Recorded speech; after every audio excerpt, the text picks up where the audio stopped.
guys, how you all doing? Welcome back to my channel. Today I'm going to be talking about how I rate my books. So just right off the bat, my rating system is not foolproof. It's not an exact science. I try to come up with reasons for each star rating that I would give a book out of 5, but honestly when I'm reading a book it's just like a gut feeling that I have. I don't put a whole lot of thought into it. It's just whatever feels right is the rating that I give it. So I'm going to try to explain my rating system to you because one 3-star book might not be the same as another 3-star book, so it's weird. So I thought I would at least try to explain it to you guys so you could understand when I do wrap-ups and things and talk about my star ratings, just kind of how I go about doing it and kind of what I personally think each star rating means, because it means something different to everybody. So let's just get started and talk about my rating system. So I'm going to start off with a 1-star and work my way up to a 5-star. So a 1-star book to me means that I hate that book. I don't see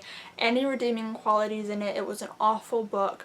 Poorly written, poorly, like everything done poorly. It would be a book that I didn't enjoy at all. It would just be, I hated my time reading it. I was miserable. I can't remember a specific book that I've rated a 1-star. I don't give 1-stars very often because if I'm not enjoying a book that much, I'll typically DNF it.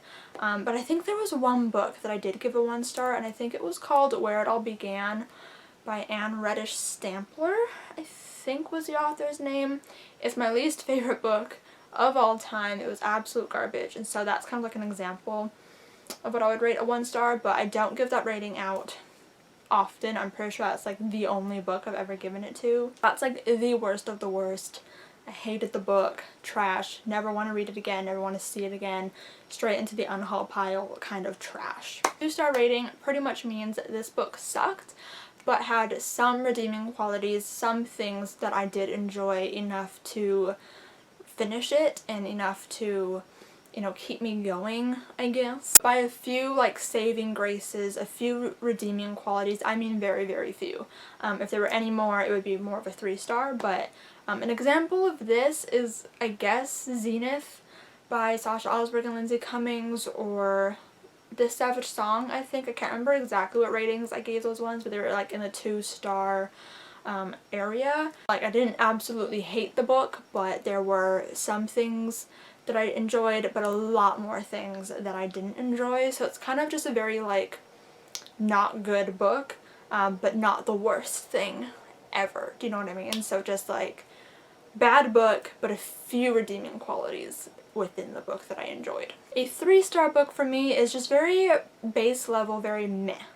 Very like, I don't hate it, I don't love it, it's just kind of there. I wouldn't consider it a bad rating, but I also wouldn't necessarily consider it a good rating. I know that a lot of people consider a 3-star like a good rating, like it was a good book. That's not necessarily how I go about my 3 stars.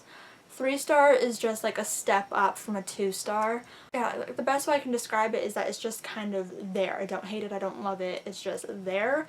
A couple examples, I believe I gave Emergency Contact by Mayor H.K. Choi 3-star, although upon reflection I probably would give it lower. I think The Becoming a Noah Shaw got a 3-star. Just like books that I didn't hate, but were disappointing or didn't live up to what I wanted them to be, and just had, I guess, a fair mix of things that I enjoyed and didn't enjoy. And now we get into the good stuff. So a 4-star rating for me means that I really, really enjoyed this book. It means I like loved it, it was fabulous, but maybe there was a couple of things that didn't quite hit a 5-star for me, that just didn't feel right to give it a 5-star. If I give it a 4-star, I sometimes will have a reason, and sometimes it'll just be this gut feeling that it just doesn't deserve a 5-star. It doesn't feel like a 5-star book. I kind of would describe it as it's a really good book, but not like necessarily a favorite, although sometimes that's not an accurate statement. Like I said, this isn't a foolproof system. It's just like, it's not like a perfect book. So for example, I think I gave Red, White, and Royal Blue a 4.5-star. Like, I love that book, but there were some things about it that I didn't love. The Raven Boys books are typically in that 4-star range for me because they weren't perfect, but I really, really enjoyed them. So it just kind of depends, but a 4-star book is a really good book for me. Like, that's a really good read, really enjoyed my time, would recommend it to people, do you know what I mean? And then the best rating, the 5-star rating. 5 stars means I'm obsessed with this book. This book was amazing. It blew me away.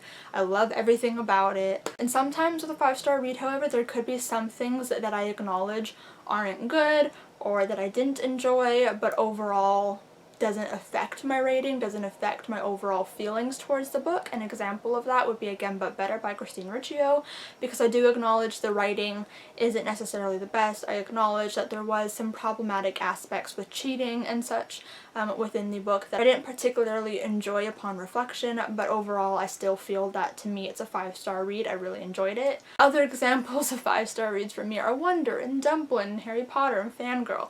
All my favorite books that you guys know that I love. Yeah, so 5-star just means that I am obsessed, it's beautiful, will talk about it till the end of time and until people tell me to shut up about it.